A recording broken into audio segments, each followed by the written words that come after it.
Hello, art friends. Today we are going to learn how to make our own book covers that create balance and interest for readers.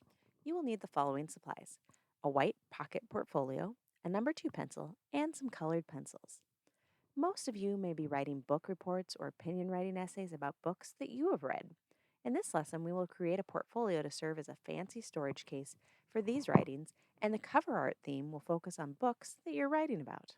Before we start your own artwork, let's find out what a good book cover design entails. Since the cover of a book is the first thing that a reader sees, it is really important that you catch the reader's eyes and spark their interest. Here are some things that you should include when you're making a cover. The two most important elements of a book title are the name of the author and the title of the book. You should also use graphics and pictures on your cover to give the reader a sneak peek about the key elements from the story.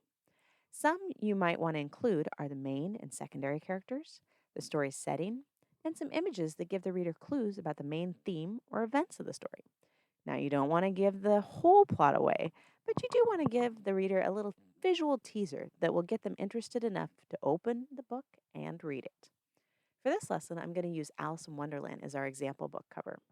You can see here that the artist wrote the title of the book in really large text.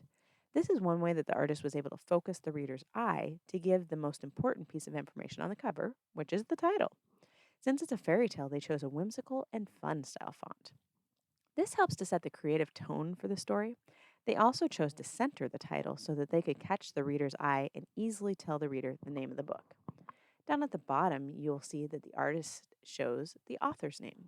This can be in large or small font, but it's really important element to include. Authors work really hard to write their stories and share their ideas with the world, so it's very important that they get credit for the work that they create. But it's also helpful to readers. When they're looking for more books by their favorite authors, they can just scan the book cover very quickly and find their favorite author's name and easily know if it's a book they want to read. Now we're going to talk about some of the graphical elements or pictures on the cover. You can see here that the artist selected 3 of the main characters to give the reader just a sample of some of the characters that are in the story. When you're drawing or selecting pictures of your own characters, make sure that you're thinking about their roles and personalities so that you can capture that in your artwork. Here you can see Alice is placed in the middle of the cover. Since she is the main character of the story, she's in the middle of the page in order to help reinforce that she is the focus of the book.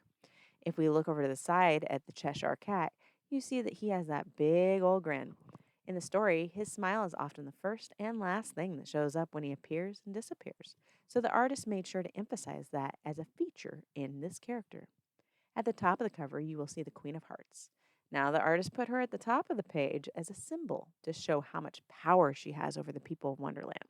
When you look closely, you'll see that she has a super frowny face and her hands are on her hips. This is because she's always cranky and irritated with everyone. The artist really understands her personality and shares that with the reader by getting the point across that she is not a friendly character. The artist also added some secondary characters on the cover. Here you can see the flower ladies. They are not the most important characters in the book, but they are lesser characters that provide a lot of information and imagery into the fantastical world into which Alice has decided to venture. The final part of our cover that I want to talk about is the background artwork. Some artists choose to use a solid color background. In this case, the artist chose to take one setting from the story and make it the background of the cover.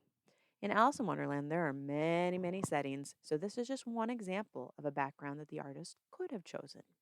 It was probably chosen because it is very colorful and gives the reader a clear idea that Wonderland is a very different type of place where even the flowers are oversized and have faces. This really helps the reader have clues that this is a fiction book. Main thing to remember when you're making a cover is that it is just a teaser to give a reader a taste of what's inside. Now, you don't want to give away everything, just enough to get them excited and have a reason to open the book. So make sure when you're creating your own that you include the title, the author, and use a selection of graphics such as characters, settings, and key elements for visual appeal. Here you can see I chose to make a cover for the book that I'm writing, A Diary of a Wimpy Kid, The Getaway.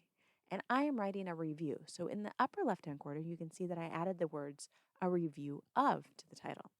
This is because I am drawing a cover on my portfolio for my own writing about the book, not the actual book. Also, on the top, you will notice that I made the main character Greg much larger than the other characters on the page. This is because he is the main character, and I wanted to make sure that the reader focused on that and understood that he is the main character in the stories that I'm writing about. I also made the spider pretty large because that was a really funny scene that I liked. Greg made a big deal about how big the spider was during that scene, and I wanted to get that across to my readers by making the spider life sized. At the bottom of the page, you will see that I put my own name as the author. That is because this portfolio is a book cover for my own personal writing pieces where I'm the author. In this portion of the design, you will also see that I included secondary characters, his family. Since I'm making my book cover for my review of the book, I made a collection of images on the part of the book cover that shows my favorite scenes from the book and includes each of these characters. I included the banana boat scene, the little brother Manny playing with the baby turtles, Roderick, the older brother, kissing his girlfriend behind the palm tree because he was getting in a lot of trouble throughout the book because of that. And then there's also the mom and dad relaxing in the cabana while they're on their vacation. Remember, we are creating a very special type of book cover today, and it's all about you, your special writing projects, and the books that inspired these writings.